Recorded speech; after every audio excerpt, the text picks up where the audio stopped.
Buenas noches a todos. Bienvenidos a esta siguiente sesión de nuestro curso de detección oportuna y referencia adecuada de las genodermatosis. Muchas gracias a la Academia Mexicana de Pediatría para, para el apoyo que nos han dado en la presentación de este curso que durará de abril a octubre y que tiene por objeto mejorar las capacidades del pediatra, del dermatólogo y del genetista en la detección oportuna de las genodermatosis, en su referencia adecuada y en la detección, por supuesto, de las complicaciones en el largo plazo. Si está la doctora Belmont y que nos acompaña, presidenta de la Academia Mexicana de Pediatría, y nos quisiera dirigir algunas palabras. Bienvenida, pero no la veo aquí en el chat. Probablemente se conecta un poco más tarde. Le doy la bienvenida al doctor Julio César Alanís. El día de hoy es nuestro ponente y nos va a hablar sobre epidermolisis ampollosa congénita.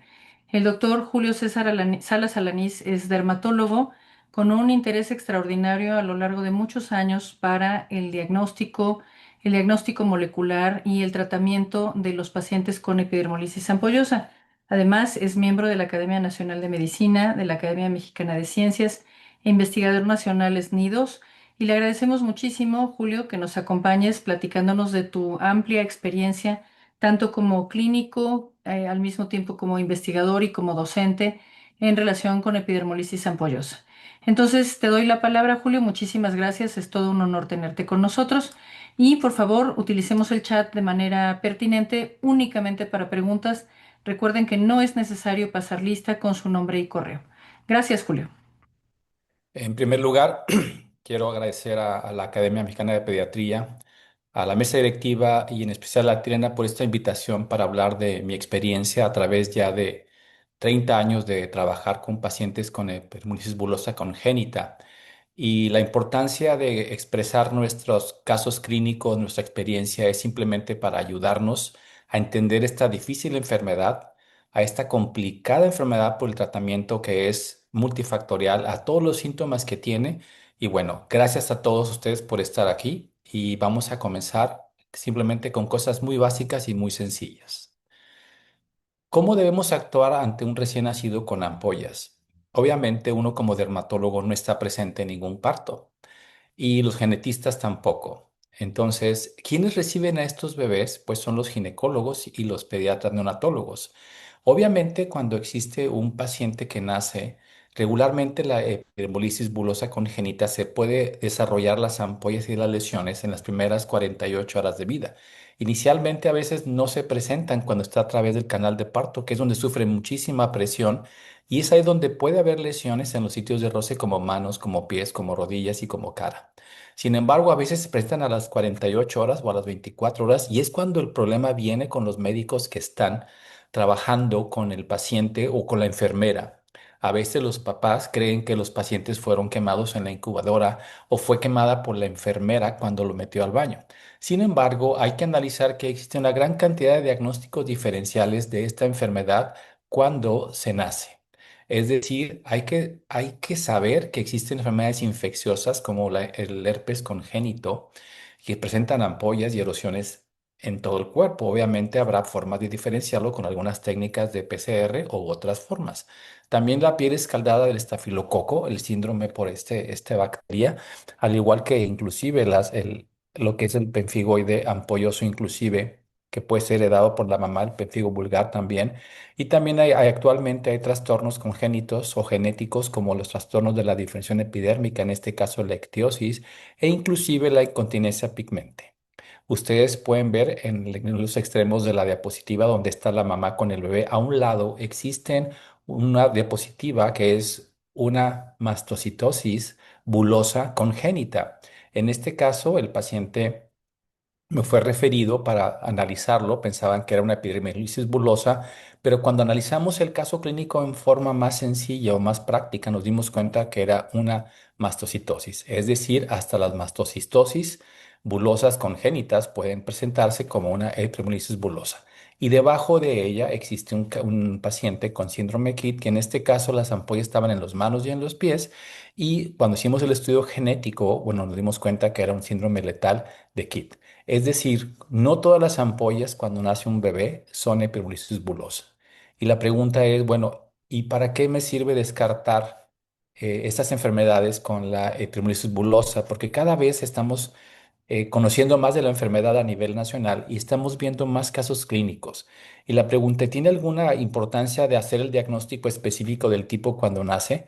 Definitivamente sí, porque en algunos casos, si ustedes pueden ver las diapositivas, en estas tres imágenes, que son tres bebés con ampollas al nacer, ahí está todavía el cordón umbilical, pues cada uno puede tener diferencias. Es decir, no podemos saber con exactitud qué tipo de epidermolysis bullosa tiene el paciente al nacer, ya que a veces ellos tienen el mismo cuadro clínico, pero la evolución de ellos va a ser diferente. ¿Y esto cómo puede ser? Bueno, el primer caso superior, bueno, este niño tiene una forma simple que va a mejorar con la edad.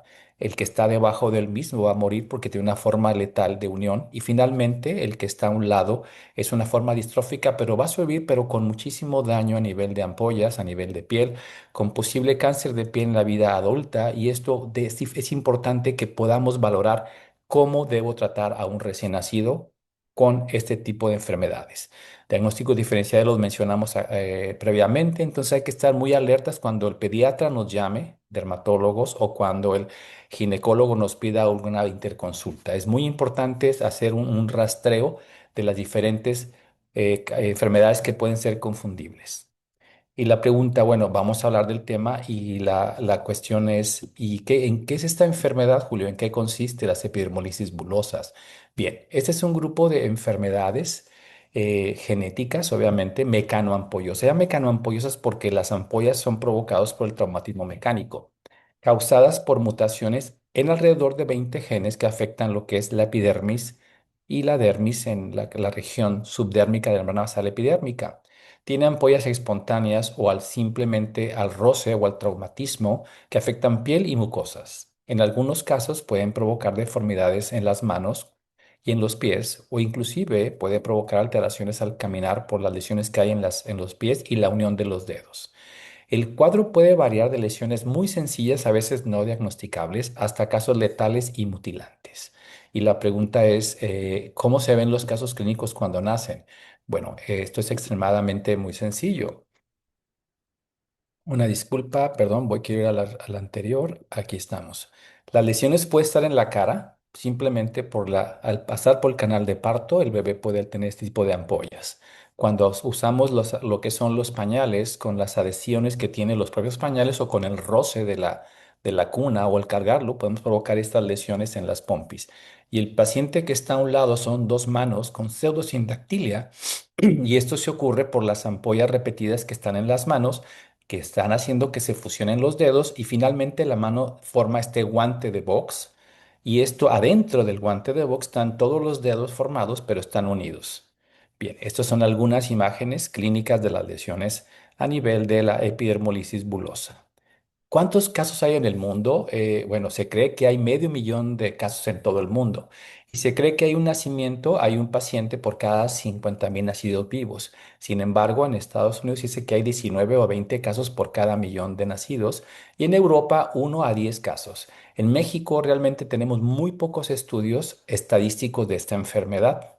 Sin embargo, la doctora Carmen Lin, su servidor y otro colaborador publicamos en el 2010 una pequeña causística y estadística de México en las cuales participaron amablemente tres instituciones, el INP con 29 pacientes, el Centro Dermatológico Ladiscado de la Pascua con 707 pacientes y nuestro registro de la Fundación Debra México que la iniciamos en el 95 y teníamos ya en los registros 146 pacientes solamente en el noreste.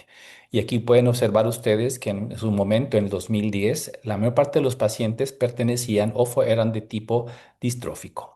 Obviamente, algunos de estos diagnósticos eran simplemente clínicos. No había el estudio genético y tampoco se había hecho hasta esa fecha el inmunomapping para detectar los subtipos específicos de cada enfermedad.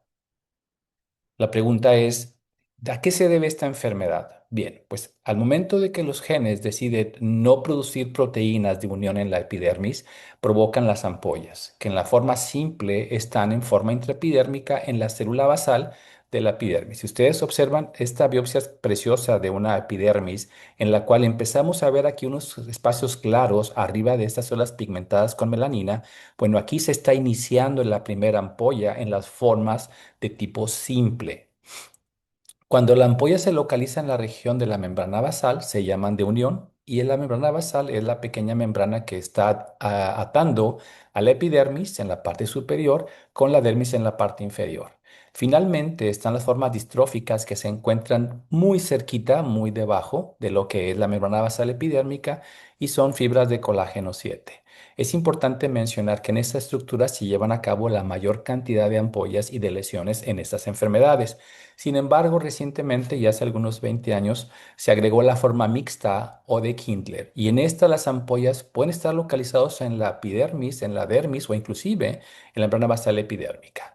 Si yo dos células de la región epidérmica las hago en un dibujo esquemático donde pongo los hemidesmosomas, que son aquellos que se unen de la membrana basal epidérmica a la célula basal, pues aquí encontraremos a lo que son los hemidesmosomas y allí hay una cantidad de proteínas, colágenos, lamininas que pueden estar alteradas y provocar las diferentes formas de epidermolisis bulosa.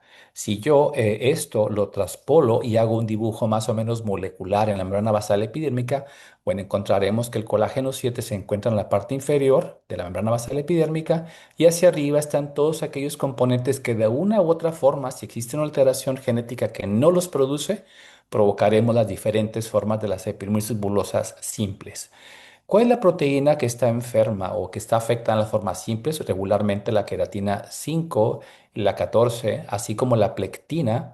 Y también existen otras, por ejemplo, en la forma de unión está en el hemidesmosoma y es el antígeno del bulos pemfigoide y la laminina 332, llamada previamente lamina 5. También están las integrinas, también está el hemidesmosoma y finalmente el colágeno tipo 7 y últimamente la clindina, que está en múltiples niveles de lo que es membrana basal epidérmica, dermis y epidermis.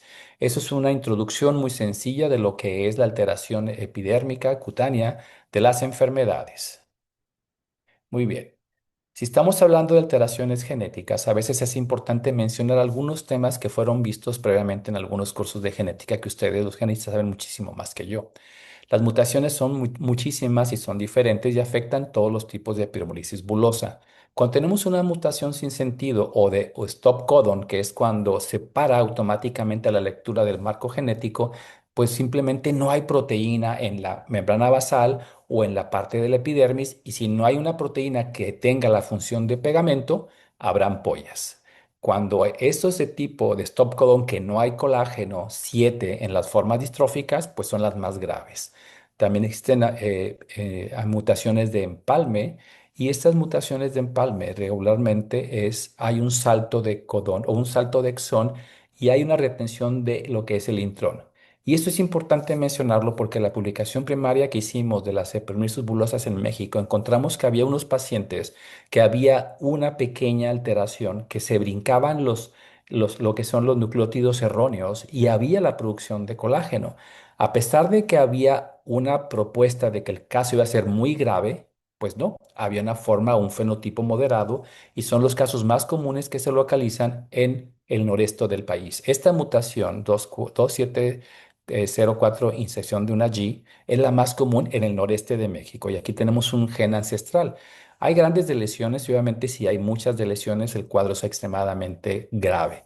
También hay mutaciones por missense o cambio de sentido y en este caso son regularmente las formas distróficas cuando afecta a la glicina, hay un cambio solamente de un nucleótido y esto hace la alteración del aminoácido. Hay otros tipos como lo que son los indeles pequeños y el dominante negativo.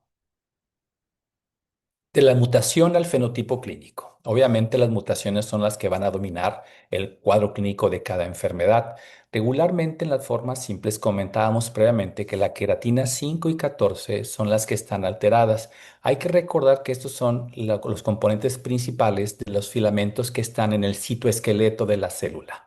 Si no hay filamentos, obviamente la célula de la capa basal está muy débil y con cualquier roce se presentan las ampollas como las que están aquí clínicamente o estas, o estas, o estas, y estas cuatro imágenes representan una forma simple. Hay casos leves y hay casos más agresivos. La ampolla es intraepidérmica, puede ser de herencia autosómica dominante, principalmente son dominantes, pero hay recesivas, tenemos casos recesivos a veces mal diagnosticados. Hay que mencionar que existen algunos nuevos tipos relacionados y publicados recientemente en los últimos 5 o 6 años que mencionaremos solamente superficialmente. Por lo general, estas lesiones en las pacientes no dejan cicatriz. Eso es más o menos un hallazgo que encontramos. ¿Cuáles son los tipos más conocidos? Bueno, recuerden que las enfermedades se clasificaban en forma genética por el descubridor o por la ciudad en la cual se descubrían. En este caso, actualmente la tendencia es cambiar esos nombres y ponerle la queratina que está afectada. Por ejemplo, de cuadro autosómico dominante, son todas ellas excepto la que está afectada con distrofia muscular, que es esta. Esta es la única que es recesiva en este cuadro y los pacientes tenían distrofia muscular progresiva, iniciaba en la infancia y había un riesgo a lo que es a miocardiopatía. Existe una variante con atresia pilórica, pero las formas más comunes son estas, las localizadas, que son regularmente ampollas benignas en manos sin pies, empeoran con el calor y la actividad física. También está una forma más grave, que es la Dowling-Meara, que aquí también hay alteraciones o mutaciones en los mismos genes, pero con diferente forma de lo que es daño hacia estas proteínas. Aquí hay ampollas en patrón herpetiforme. Está una que se originó en Noruega, se llama Herpes bullosa simple oña, y aquí está afectación de otra de las proteínas importantes en la unión dermoepidérmica, que es la plectina, y que está localizada en la membrana basal, arribita ahí de la célula basal, cerca del hemidesmosoma. O sea, hay varios tipos los que están descritos, pero lo más fascinante es que con el tiempo y con los buenos estudios de investigación en genética ha habido un cambio radical. En esta diapositiva, en las cuales estoy describiendo las ya publicadas, están en lo que es más o menos en la frecuencia. Se dan cuenta que la más común es la forma simple localizada, casi el 40%. Le sigue la intermedia, que es otra subtipo que está publicada. Ahí está lo que es el locus, donde, como es la herencia y la frecuencia, y cuáles son las características clínicas más importantes. Hay dos formas nuevas que se han descrito, que es la moteada, con pigmentación moteada, y además estas dos, actualmente la tendencia es estas, que son exactamente las mismas estudios, probablemente se vaya a agrupar en una sola forma. Hay una forma recesiva de las epidermolysis bulosas simples, hay una afectada con distrofia muscular que la mencionamos previamente, otra con atresia pilórica que afecta a la plectina principalmente, y hay una forma intermedia que afecta también la plectina. Y aquí la herencia es de las dos, dominante y o recesiva. Finalmente, estoy marcando en amarillo cuatro nuevas formas de epidermolisis bulosas publicadas recientemente, en las cuales son como sindromáticas que afectan otros subtipos u otros órganos, como la primera, la deficiencia del bulos pemphigoid antígeno 230, y aquí hay una alteración neurocutánea. También está la nueva, que es como una exofilina 5 deficiencia, que es un efecto como peeling, y esta es una afectación moderada. Hay una cardiomiopatía asociada, que es un gen de una familia que se llama COX, LHL24, y finalmente una con nefropatía asociada, en la cual se asocia a una mutación en un gen llamado CD151. La pregunta es, ¿y esto hacia dónde nos lleva? Bueno, la tendencia de subclasificar a los subtipos de tipo simple de unión o distrófica es para dar lo que es la famosa terapia personalizada. Cuando hablamos ahora de otra forma que es la unión, recordemos que cuando hace años se dividían en letales y no letales o earlys y no earlys. Actualmente ya se están clasificando de acuerdo a la alteración del gen que está afectado. Por ejemplo, en la forma de unión de la cerebritis bullosa, la mutación está en la laminina 332 o inclusive en el colágeno 17 o en la integrina, que puede ser el A o el B o diferentes. Recordamos que el fallo del ensamblaje o de la unión en la membrana epidérmica está también asociada con el hemidesmosoma, y la ampolla está localizada en la lámina lúcida cuando hacemos estudio de microscopía electrónica. Finalmente, es importante mencionar que hay un dato característico, que son estos tejidos de granulación, que son muy específicos de estos casos y se ve en la región de la piel cabelluda y en cualquier parte del cuerpo. Hay que recordar que aquí puede haber compromiso respiratorio, nutricional, y hay afectación de mucosa en forma variable. Hay nuevos tipos que hablaremos en la siguiente diapositiva. Nuevamente, las nuevas clasificaciones publicadas por el Grupo Internacional de la clasificación de las EB ha estado modificándose. Hay dos clasificaciones. Esta es la última publicada, pero estamos preparando algo nuevo para los próximos años. Estoy marcando en verde las nuevas alteraciones o sindromáticas de las epidermolisis bulosas, como esta, que hay una afectación urogenital. Y la afectación está en el gen ITB, es la integrina B4, y aquí lo que pasa es hay estenosis urinarias. También hay una nueva que está afectando al pulmón y con una fibrosis intersticial y además síndrome nefrótico. Y en este caso es una integrina de tipo alfa 3 también, y esta es una subunidad que es de herencia autosómica recesiva. Los pacientes tienen fragilidad cutánea y además existe daño renal y pulmonar y a menudo tienen una evolución tórpida y severa. Finalmente está el famoso síndrome LOC, que hay alteraciones en el ojo, cutánea y en la laringe. Aquí el gen es el LAMA3 y aquí la interesante es que estos pacientes hay una granulación exuberante en la región de la laringe, conjuntiva y en la piel y hay compromiso importante respiratorio. Es decir, cada vez con los nuevos estudios genéticos que se hacen a nivel mundial, con las nuevas técnicas que existen, hacen que los casos sean más específicos y mucho más fáciles de clasificar a nivel genético, pero a nivel clínico seguimos batallando. Las formas distróficas, finalmente, por fortuna, esto está mucho más sencillo, a pesar de que lo pueden ser muy complicado, se han dividido a través del tiempo en dominantes, que son casos más o menos moderados o ligeramente intermedios o severo, o la forma recesiva, que son por lo general mucho más agresivos. En esta clasificación está generalizado en la forma dominante, en la forma acral pretibial, o hay una que afecta solamente las uñas. Y en la forma recesiva, estaba la forma generalizada grave, que es Halopo-Siemens, y luego había la generalizada intermedia, o también llamada otras formas severas, y finalmente una que afecta a la región de axilas y la región inguinal. En estas formas cada vez van cambiando más y se están agregando unos nuevos cuadros clínicos. Vamos por ellos.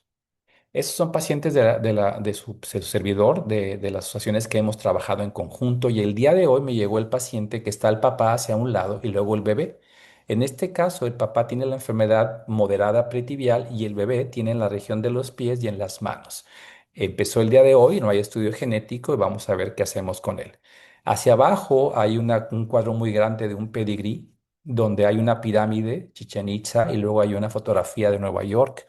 Y en este caso es una forma pruriginosa y esa publicación la hicimos hace algunos años, ya que es la epidermolisis bulosa distrófica más numerosa de las Américas. La más numerosa mundial está en China y nosotros tenemos a esta población de 180 pacientes, tanto en el lado americano como en el lado mexicano, que está con lesiones, como pueden ver a la paciente con las lesiones muy, muy características del rascado, con un patrón un poquitito artístico, por así decir, pero obviamente imagínense la comezón que tiene tan intensa para rascarse 24/7 y provocar estas lesiones de tipo cicatrices hipertróficas y liquenoides. Son 8 generaciones que hemos estado estudiando. Ahí le puse Don Ezequiel y lo interesante de este caso fue de que hace algunos años Don Ezequiel, 100 años más o menos, se fue a trabajar a la frontera. Él vivía en Monclova, fue a la frontera y allá hubo una familia americana. Lo fascinante fue de que la familia americana se conoció a través del estudio genético que hicimos en México y que gente de Estados Unidos me preguntó si había la mutación esta en México, porque ellos tenían la mutación también por allá. Entonces, este tipo de estudios genéticos que hicimos, 100 años después descubrimos que la familia de Don Ezequiel, mexicana, él tuvo una familia americana y se conocieron hasta 100 años después. Es la familia más numerosa. Bien, vamos a seguir con la siguiente. Y las formas recesivas que están a un lado, dominante no hay tantas lesiones y en la recesiva puede haber muchas lesiones. Puedan ustedes observar la gran cantidad de lesiones que existen en algunos pacientes, sobre todo en las manos, o este paciente masculino está localizado en las extremidades. Y en estos casos la mutación es la que mencionaba que era la más común de la ciudad, que es la 204, no, 2470 INS-G. Entonces, estamos hablando de 31 familias con este subtipo de mutación. Seguimos. Estas son las formas de la epidermosis bulosa distrófica que existen. Los tipos nuevos son los que están en rojo y los que están amarillos. Es el último que se ha agregado, los cuales están comentando que hay una forma que es dominante y recesiva. Tenemos un caso publicado, que eso fue hace muchos años, y estas son las formas que se han descrito: intermedia, inversa, localizada.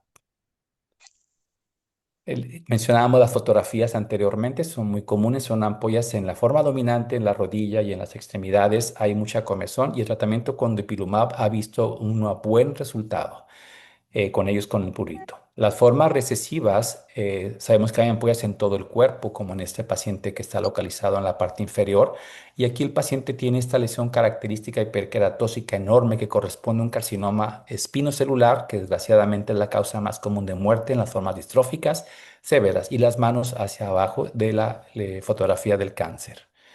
Muy bien, esto es una, esto es, eh, esto es una tabla en la cual estoy presentando los tres tipos básicos de las herpes bulosas, en los cuales menciono la mutación, cuál es, qué es lo que existe a nivel de tipo microscopía electrónica. Finalmente, ponemos dónde está la ampolla y al último la cicatriz, si hay cicatriz o no existe. Aquí está el último cuatro, la forma de Kindler, y la tabla a un lado es las características de cada tipo. El síndrome de Kindler se unió recientemente a las clasificaciones, en la segunda se agregó, y aquí la importancia es de que los pacientes tienen una poquilodermia progresiva. Y esta es la característica distintiva de las herpes bulosas de forma de Kindler, ya que los pacientes tienen fotosensibilidad desde la infancia. Hay alteraciones en las mucosas, como en uretra, en esofágicas, anales además, y tiene un riesgo mayor del carcinoma espinocelular y cáncer cutáneo no melanoma. La proteína que está afectada se llama clindina y esta es una proteína de adhesión focal esencial para la señalización de las integrinas y está localizada muy cerca de dermis epidermis. Y aquí finalmente pongo las características de los cuatro tipos, ya hablamos de las ampollas y algunas características muy sencillas. Seguimos. En este quiero que vean cómo se hace el diagnóstico de estas enfermedades. Cuando llega un paciente a urgencias y queremos hacer el estudio diagnóstico preciso, debe ser mandado a hacer inmunofluorescencia cutánea directa con el mapeo de las proteínas presentes y ausentes en la epidermis. Este es el gol estándar, pero actualmente el gol estándar viene siendo la terapia, lo que es el estudio genético. Si vemos la imagen histológica de este paciente, fue la previa que presenté, y hay dos fotografías de dos pacientes.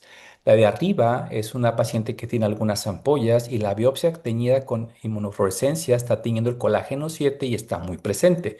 Este es el testigo. Si yo veo la imagen que está a un lado, veremos que hay un poquitito de tinción fluorescente de color verde en el techo de la ampolla que está localizada aquí. Esa es una forma moderada. Sin embargo, si yo veo la imagen de abajo, veo muchas ampollas y las manos están completamente adheridas. Es una forma severa. Está el testigo positivo y después está la imagen de lo que es la inmunofluorescencia cutánea directa completamente negativo. La microvía electrónica de transmisión es obviamente es cara, es laboriosa y realmente no hay muchísima gente preparada para el diagnóstico de estas enfermedades en el país. Finalmente, el test genético creo que es el que está más de moda. En mi preparación para esta enfermedad en el 93 y 94 en Inglaterra estaba el costo alrededor de $10,000 por cada prueba genética para esta enfermedad y actualmente está entre 10,000 y 30,000 pesos. El diagnóstico genético nos permite el diagnóstico prenatal y eso obviamente es a través de una amniocentesis o una biopsia de velocidad coriónica y el diagnóstico genético de preimplantación también se hace por esta técnica. Seguimos con una comorbilidad importante que es el carcinoma de tipo espinoso en las formas distróficas. Las herpes bulosas distróficas, los pacientes tienen un riesgo muy elevado de tener este carcinoma espinocelular en la forma severa. El primer caso, caso más pequeño, es a los 7 años de edad, es un chico de la India que obviamente falleció, pero los pacientes cuando tienen 50 años nos hemos dado cuenta que el 90% ya lo padeció.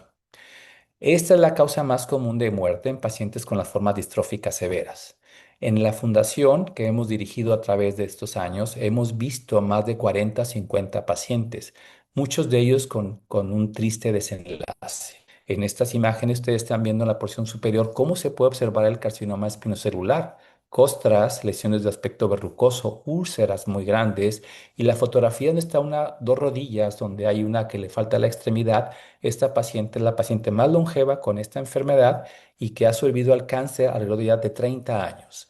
Finalmente, una paciente con un carcinoma sexual agresivísimo en la región de la piel cabelluda que llegó hacia la consulta. Ella venía de una región de un ranchito cercano a Monterrey.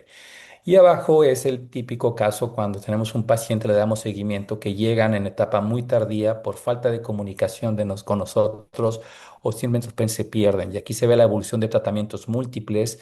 Las últimas dos diapositivas fueron, o las fotografías, es cuando le retiraron toda la espalda al paciente, el cirujano oncólogo, le dejó solamente el tejido dérmico y el huesito de este chico, que tristemente falleció no por el cáncer, sino por una caída en el hospital por un descuido de la enfermera.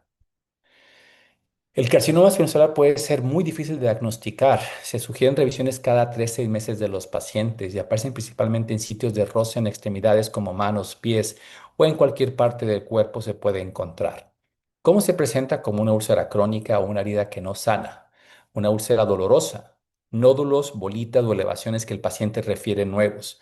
Hay engrosamientos de la piel, tipo verrugas vulgares e inclusive hiperkeratosis que pueden ser muy sugestivas de estas lesiones. Siempre sugerimos realizar de 1 a 4 biopsias de piel en cada lesión y en forma periférica, porque hemos visto que hay lesiones premalignas alrededor de la misma y es donde recurren las lesiones. Los tratamientos incluyen decisión quirúrgica como si fueran melanomas, inmunoterapia, terapia anti-FGR con cetuximab y panitumab y otras más que están en investigación. Y la realidad es de que ningún tratamiento a la fecha da buenos resultados. Eso es lo que hay que ser honestos. Tristemente, la sobrevivencia de estos pacientes es a lo máximo 5 años, pero en México tenemos 4 o 5 casos en carcinomas en extremidades que les ha ido bastante bien. Una ya tiene 25 o 30 años con sobrevida, otra 10 15 años, y parece que cuando hacemos una extirpación en forma agresiva, por así decir, como amputación, a los pacientes les va bien.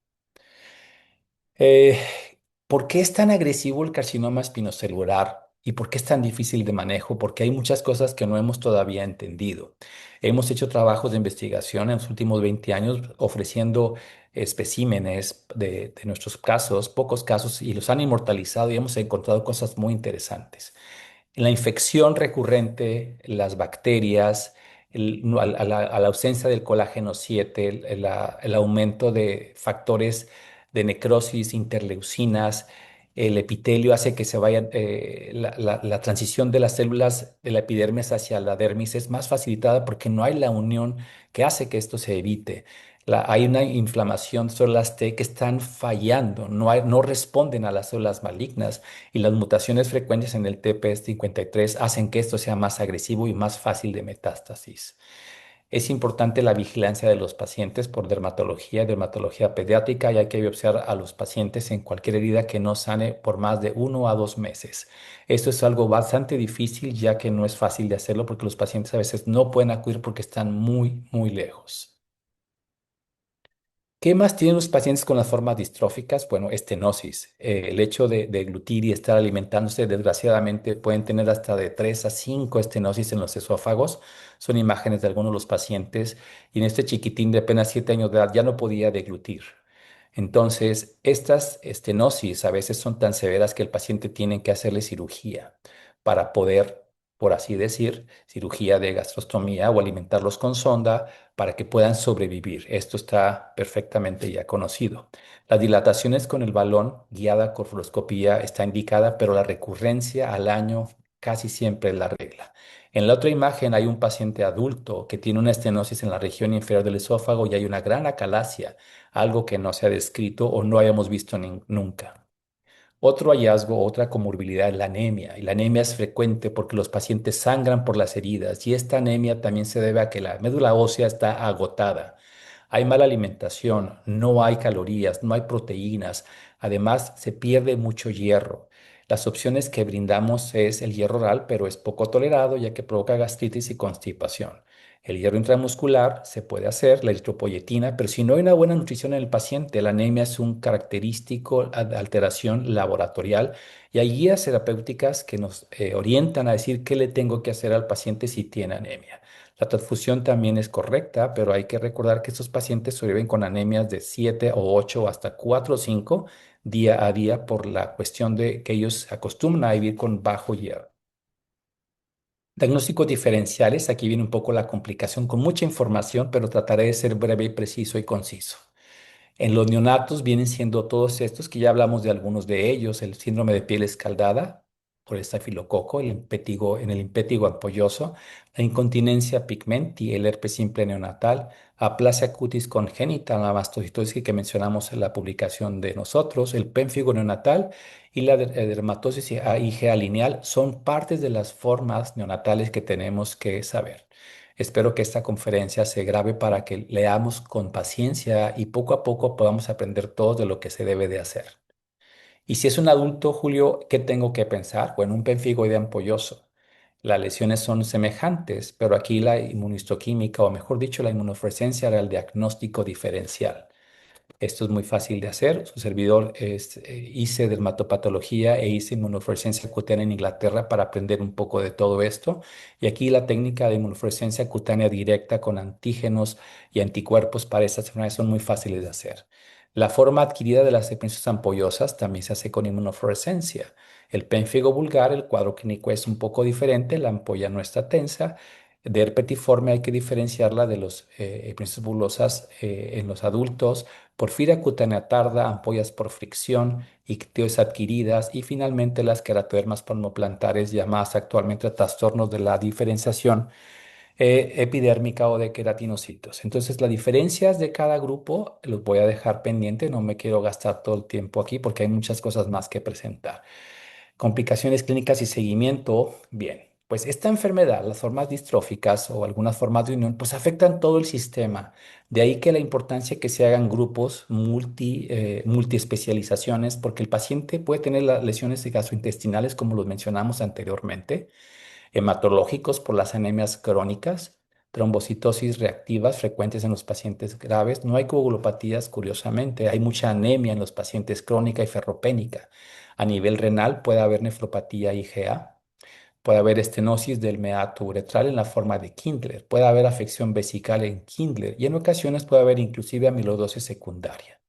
Es importante que los ojos casi nunca se toman en cuenta y no los observamos. Tenemos una publicación que hicimos de las alteraciones oftalmológicas de estos pacientes y muchos de ellos tienen ampollas y erosiones en los ojos en todos los tipos de EB. Puede haber la lesión conjuntival córnea y hay que estarlo monitoreando con el oftalmólogo. Puede haber opacidad corneal con deterioro visual de los pacientes y hay que revisarlos oftalmológicamente a los pacientes, agregar lágrimas artificiales y en ocasiones lentes de contacto de forma terapéutica que hay que tener cuidado con ellos. Músculo esquelético, si no hay proteína que yo coma, hay muchísima pérdida de masa muscular. Pacientes delgados, pacientes a veces tienen que hacer ejercicio para poder mantenerse y es muy difícil que ellos puedan mantener una masa muscular importante si son formas distróficas severas.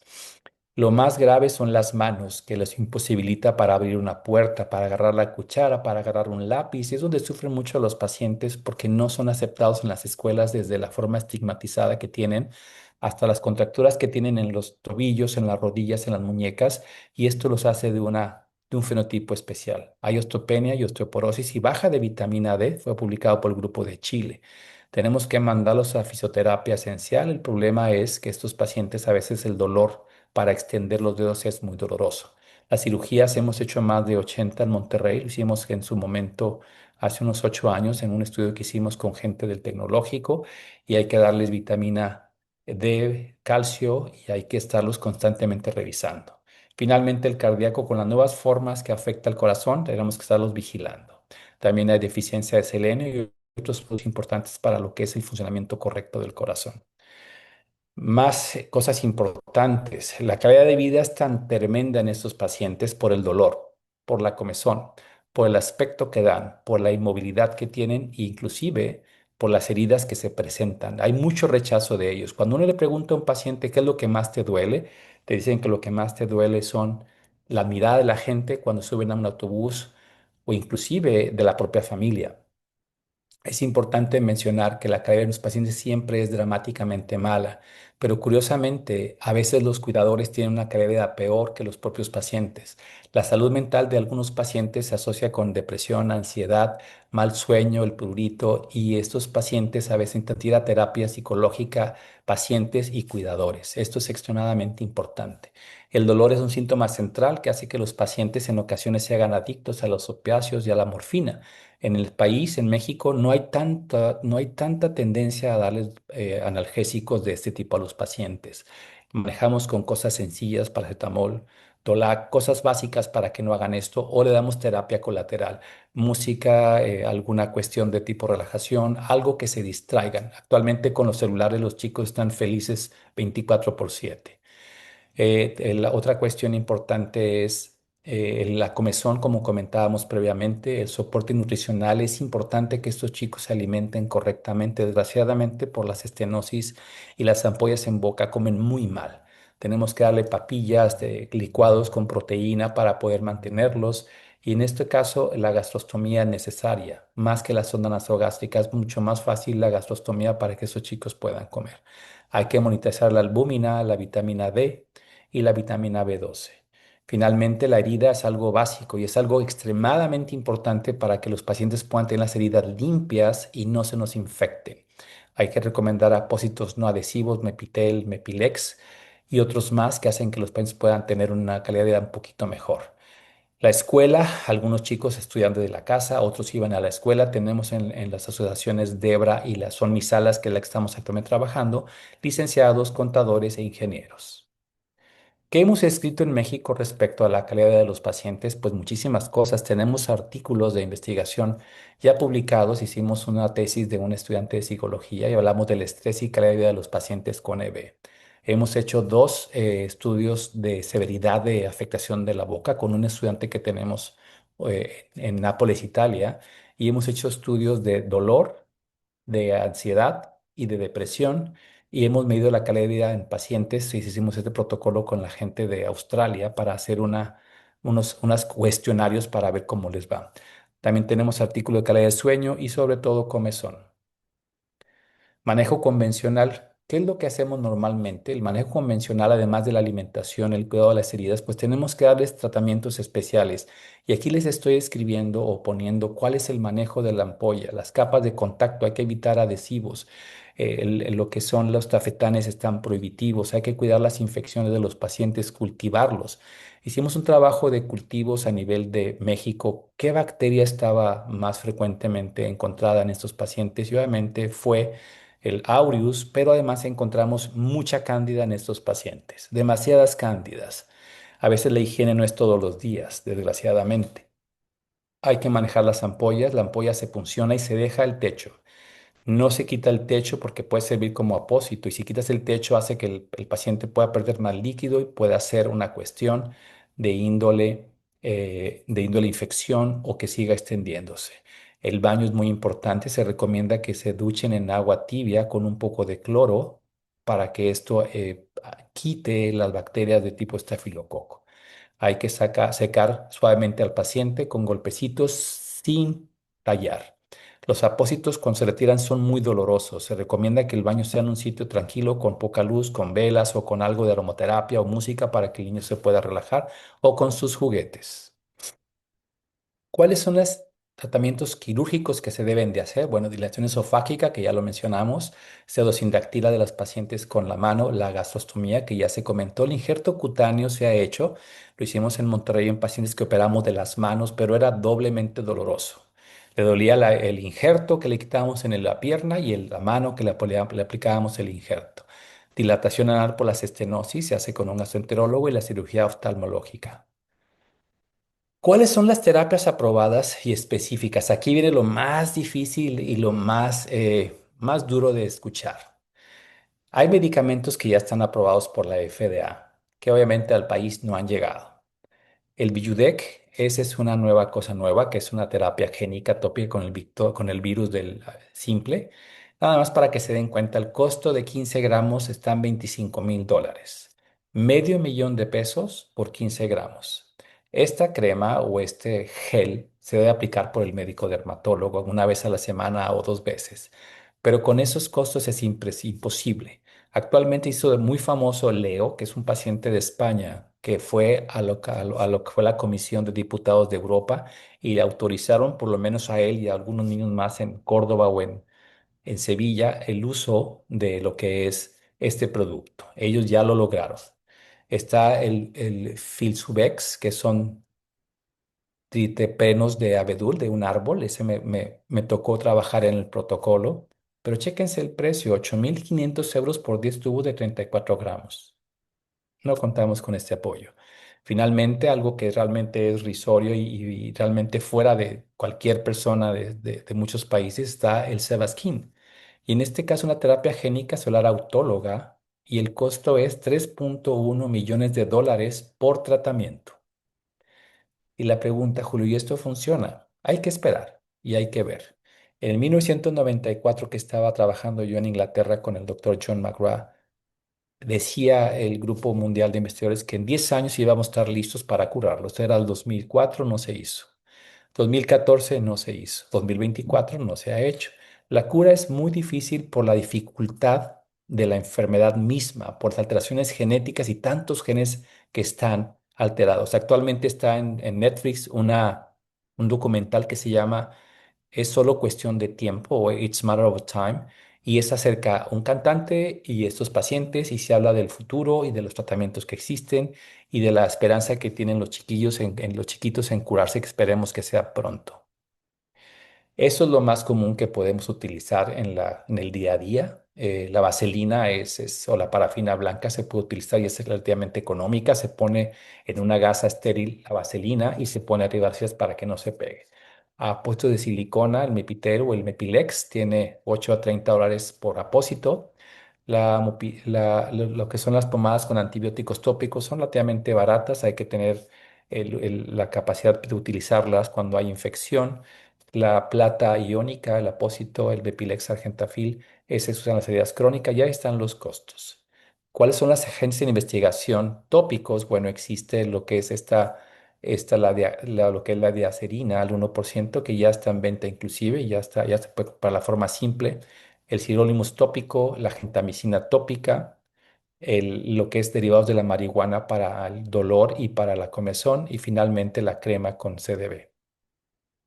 ¿Quiénes son aquellos que tenemos que estar presentes cuando hay un paciente con esta enfermedad? Obviamente, oftalmólogo, pediatra, dermatólogo, oncólogo, fisioterapeuta, cirujano, genetista, psicólogo, trabajador social, equipo de dolor, es decir, todos, ginecólogo, todos. Estos pacientes necesitan de todos. Desgraciadamente es algo muy caro y cuando el paciente no tiene apoyo económico de alguna institución, recurre a las asociaciones como Debra, que la fundamos hace ya 30 años. Son mis salas, que la fundó la paciente Sonia Ortiz en el 2019, y la Fundación Debra Guanajuato por la dermatóloga pediatra doctora Dulce Ortiz, que ha hecho un trabajo extraordinario. Terapia génica, aquí vienen cosas más confundidas para dermatólogos, pero más deliciosas para los genetistas, y esto es lo que se está haciendo y se ha hecho más o menos en todo el tiempo. Adición génica ex vivo, que es corregir a las células fibroblásticas o queratinocíticas. La famosa técnica CRISPR-Cas9, que hicimos un trabajo con Columbia University y lo publicamos en una revista de alto impacto. Llevamos piel de pacientes mexicanos que tienen mosaicismo y de ahí reproducimos las células en pequeñas placas, se pusieron a ratones enfermos y los ratones vieron un poquito más. Terapia con ARN mensajero, terapia génica en vivo, salto de exón en forma muy personalizada para algunos casos, y finalmente la gentamicina en lo que es la lectura del marco genético, y que esto ha visto que suprimen a los codones de terminación prematura y puede mejorar. Estos están en ensayos clínicos fase 3 y 4. ¿Qué más existe? Bueno, la terapia génica es vivo, ya publicada con Michelle De Luca, que cambió todo el material genético en un paciente con la forma de unión y le ha ido muy bien a este chico. En Colombia está Berenice Colombe con esta forma de tratamiento para la forma recesiva. Está la compañía Biotech Cristal con lo que es el bergamene, perdón, Bermangin, que está trabajando y más tratamientos. El Bijude, que es el que está muy caro, bueno, sabemos que esto tiene sus limitaciones porque no sabemos cuánto tiempo van a permanecer los pacientes con esto. En el lado contrario, las empresas que están trabajando en las investigaciones de terapia génica con productos tópicos, sistémicos, y eso es importante mencionar que todo esto cuesta demasiado y que hay pocos pacientes, esa es la otra realidad. Hay muy poca gente que tiene esta enfermedad. Terapias celulares, bueno, la inyección de fibroblastos ya fue demostrada que funcionaba, pero también está trasplante de médula ósea que se inició en Minnesota por el ensayo de Wagner y que esto después de usarlo con terapia normal de la inmunosupresión, vieron que el porcentaje de muerte era muy alto, 25%, y frenaron. Y después hicieron lo que era reducida, la terapia de inmunosupresión reducida y les va un poco mejor, pero está parado el protocolo, ya no hay más cosas que están haciendo, poco a poco están cambiando las terapias para mejorarlas. Finalmente aquí pongo lo que son las clasificaciones de los cuando hay inyección intrapérmica de fibroblastos, terapia con células madre mesenquimales y piel derivada de células pluripotenciales y cuáles son los futuros que existen. Lo dejo aquí nada más para que después ustedes en el video lo puedan leer poco a poco y aprendamos todos juntos de lo que está pasando a nivel mundial.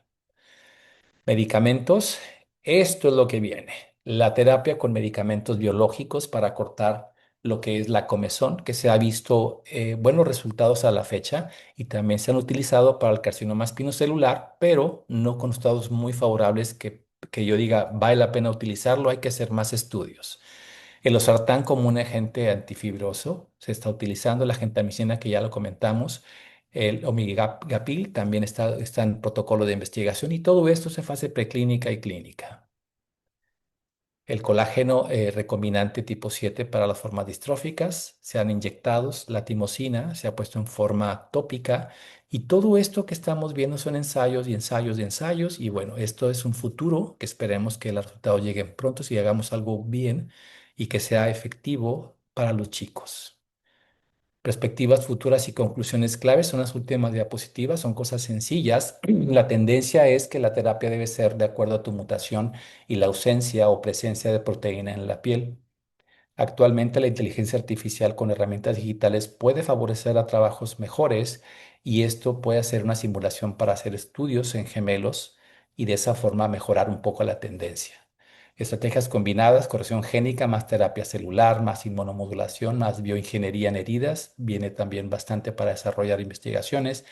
La explotación del mosaicismo, el mosaicismo se puede sacar células de esta parte y volverlas a poner al paciente. Eso ya se hizo el grupo de Jackman, de Jockman, que ya murió precisamente murió de cáncer, este chico de páncreas, un investigador maravilloso de Netherlands. Y bueno, estamos todo esto haciendo investigación o lo están haciendo en todo el mundo para apoyar a los pacientes.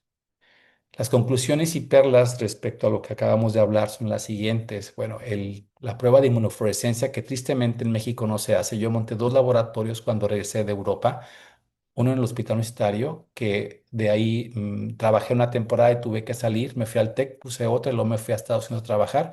Hay dos laboratorios que no se han, ahí están los reactivos, pero nunca se hizo nada.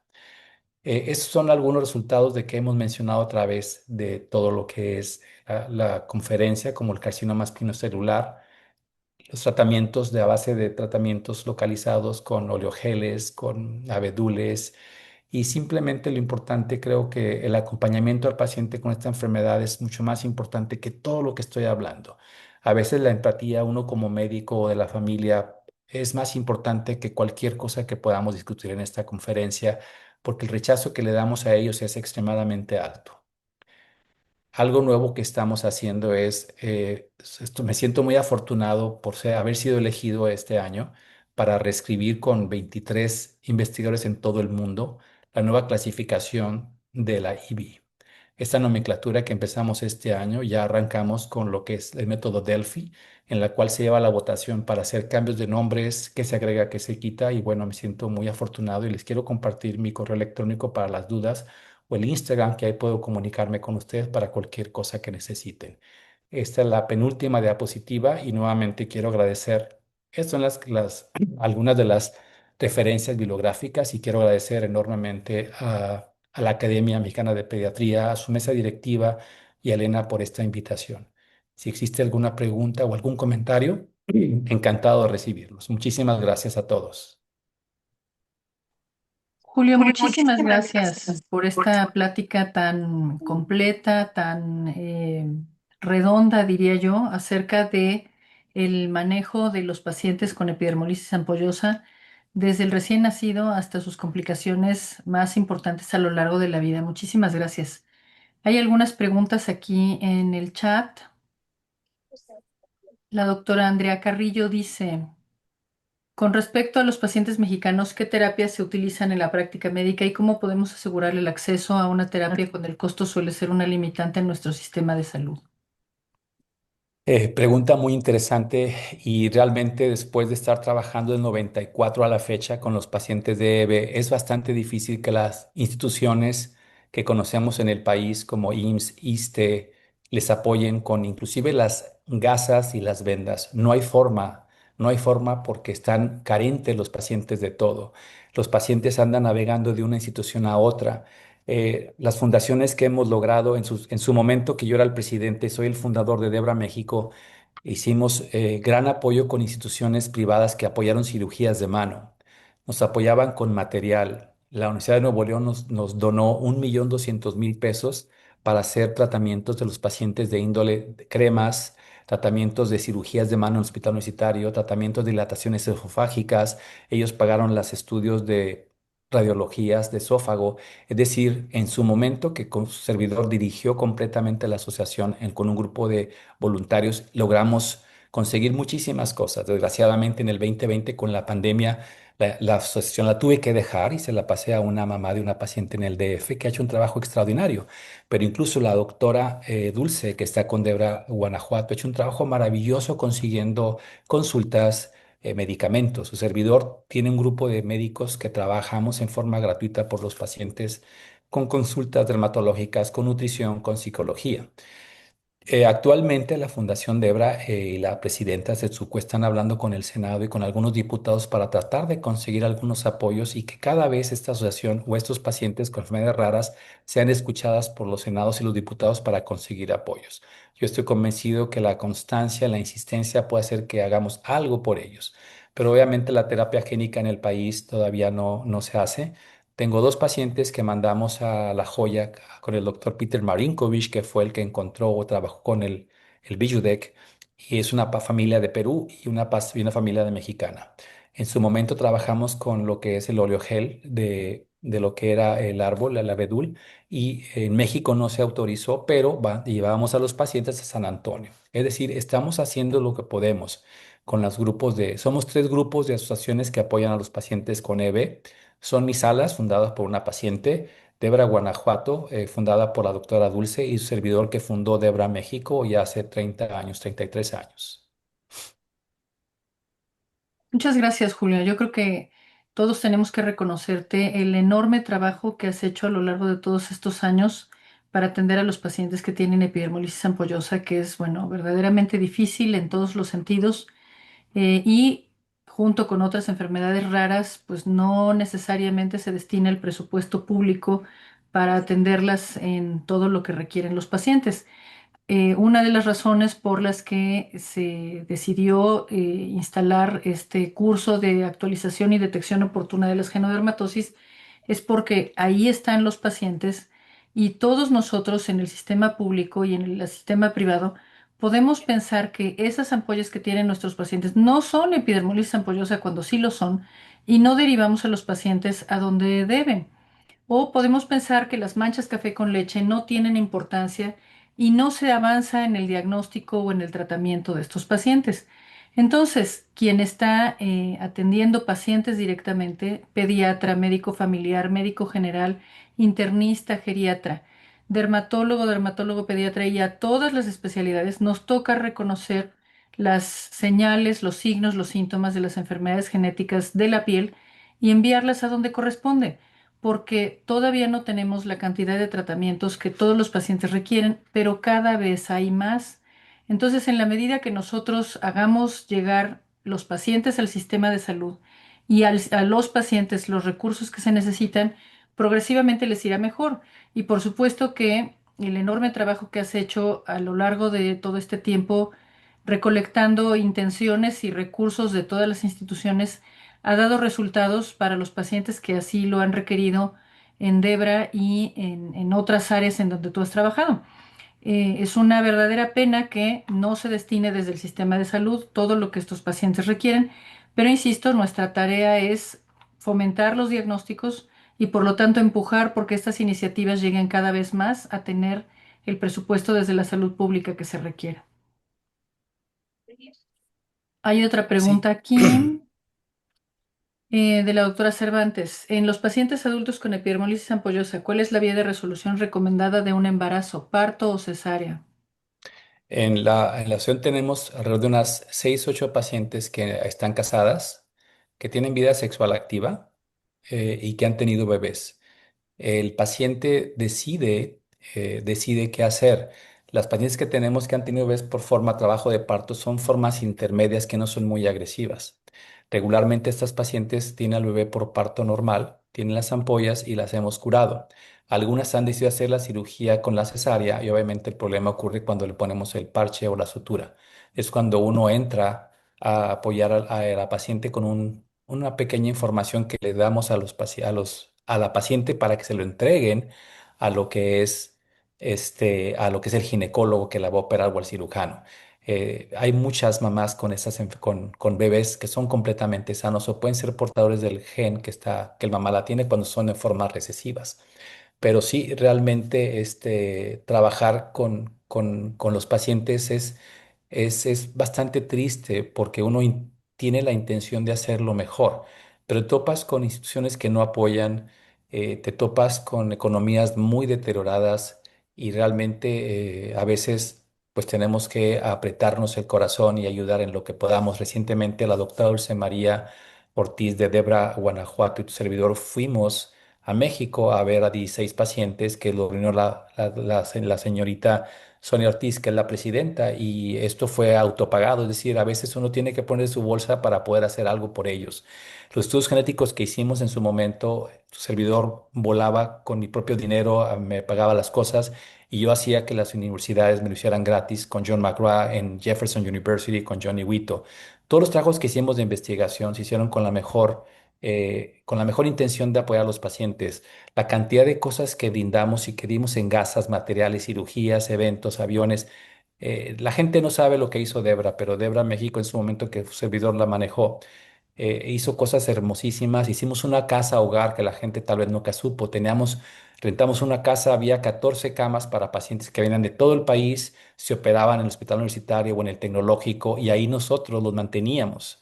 Conseguíamos mamás de Montevideo, conseguimos colchones, climas, o sea, siempre se ha hecho todo en pro de los pacientes y creo que hay artículos que hemos publicado y gracias pues a la voluntad de Dios y a este apostolado que hice y continuamos, pues hemos hecho algunas cosas para que estos chicos trabajen. Hay una pregunta que si los seguros de gastos médicos favorecen a los pacientes. Si el paciente, ni mamá ni papá sabían que tienen esta enfermedad y nace el bebé y están ellos asegurados del inicio, sí lo acepta. Hemos peleado con las compañías aseguradoras y sí los apoyan. A una de las pacientes maestra trabajaba en la sección 50 maestros, la corrieron por incapacidad, tuvo un cáncer en la pierna, la operamos y la corrieron. Esta paciente la ayudamos con abogados y ganó la demanda. Es decir, hay mucha injusticia contra esos pacientes por la dificultad que ellos tienen. Y creo que es importante ayudarnos, como les digo yo en el grupo que tenemos del Colegio de Dermatólogos Pediatras. Tengo un paciente en Cuernavaca que ocupa una consulta y siempre hay gente buena que dice, yo lo puedo atender en forma gratuita. Necesitamos un cirujano general en Ciudad de México. Bueno, buscamos. La doctora Angélica Virán es una de las que también ha trabajado en forma maravillosa. Ni se diga también la gente del INP. Ni se diga tú, Elena. Hay gente que trabaja en forma gratuita por ellos y creo que es algo que yo lo veo como regresar a la vida, algo pues que hemos merecido todos por haber estado aquí con ellos. Gracias, Julio. Dulce nos pregunta si a los pacientes que mencionas que se les hicieron injertos en las manos tenían epidermolisis ampollosa distrófica. Sí, era forma distrófica recesiva severa y en estos pacientes les dábamos, había varios protocolos, Epifaz en uno de ellos, en el otro membrana amiótica y en la otra piel del mismo. En todos fue exactamente igual, inclusive en los que no les pusimos ninguna apósito ni ninguna piel, les fue igual a todos. Hicieron algunos buen resultado, pero al año la mano volvió a estar exactamente donde estaba, nuevamente contraída. La doctora Graciela González nos pregunta, tomando en cuenta la falta de inmunofluorescencia, ¿hacen ustedes los diagnósticos con biopsia HI clínica?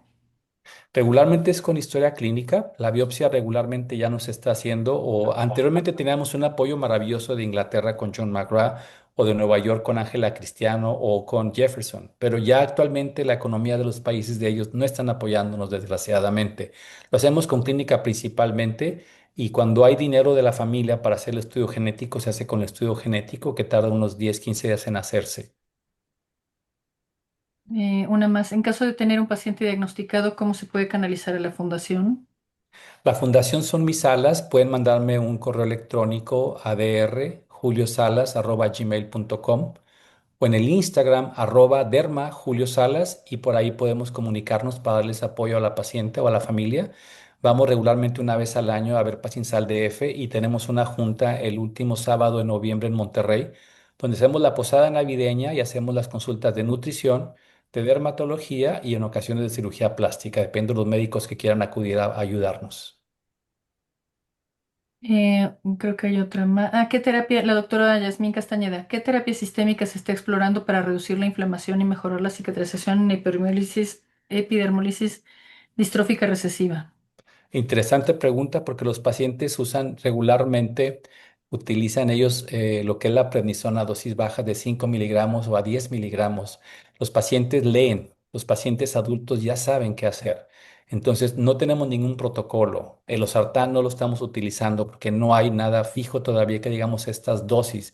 Recordemos que los pacientes tienen muchísimas necesidades diferentes. Prefieren ellos comer, tener gasas que usar cosas para otras cuestiones, pero los pacientes mexicanos son adictos a la prednisona en dosis bajas, 5 miligramos, 10 miligramos, y por más que intentamos a veces quitárselos, ellos regresan por sí mismos porque se sienten bien emocionalmente y físicamente. Interesante comentario, con las redes sociales los pacientes salieron de lo que es el oscurimiento. Ellos, recuerdo antes del Face, los pacientes no querían mostrarse ante nadie. Llegó el Face y ahora los pacientes son influencers, muestran las ampollas, están más libres de esto, son más felices con las redes.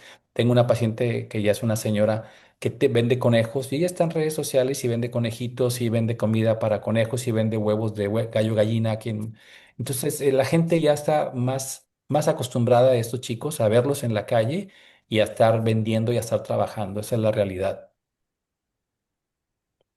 Julio, muchísimas felicitaciones de parte de toda la audiencia. Le quiero dar la palabra a la doctora Leticia Belmont, presidenta de la Academia Mexicana de Pediatría, que nos acompaña.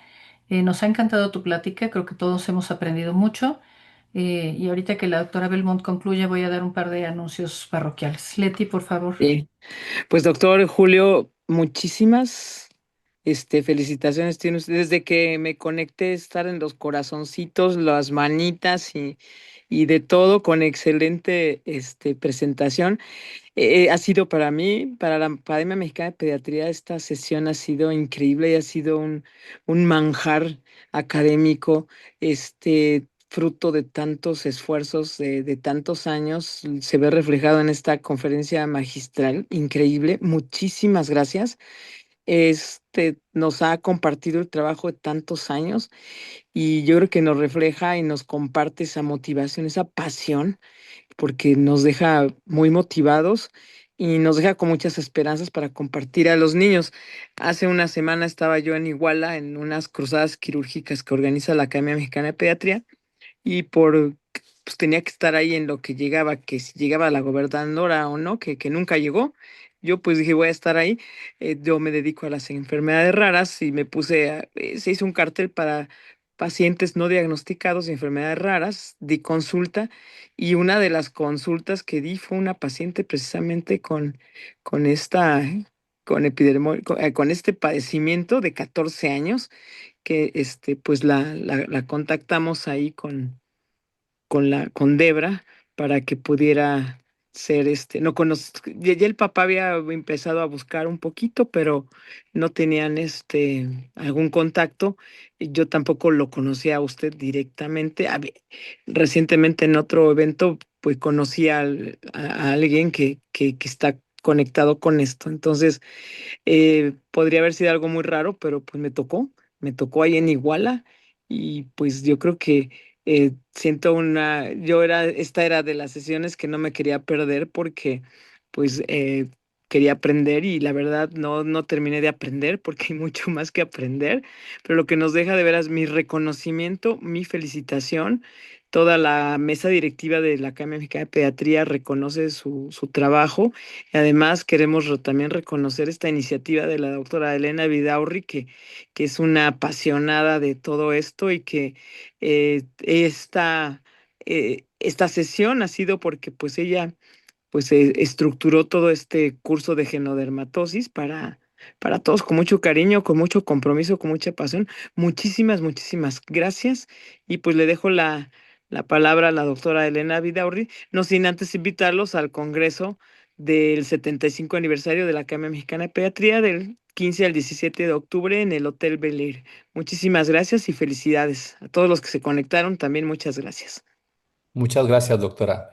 Para mí es un honor estar con ustedes. Es la primera vez que estoy con la Academia Mexicana de Pediatría y a sus órdenes estoy encantado de estar y sobre todo aprender de todos, de todos. Realmente yo no sé todo, pero sé algo de esta enfermedad y me encanta estar aprendiendo. Muchísimas gracias. Gracias. Mil gracias, Julio, por tu excelente participación el día de hoy. Gracias, Leti, por tus palabras y un par de anuncios parroquiales. Recuerden, por favor, que no es necesario pasar lista en el chat cuando ustedes ingresan. Se toma lista de todos los que se conectan al chat de manera que se les puedan expedir sus constancias.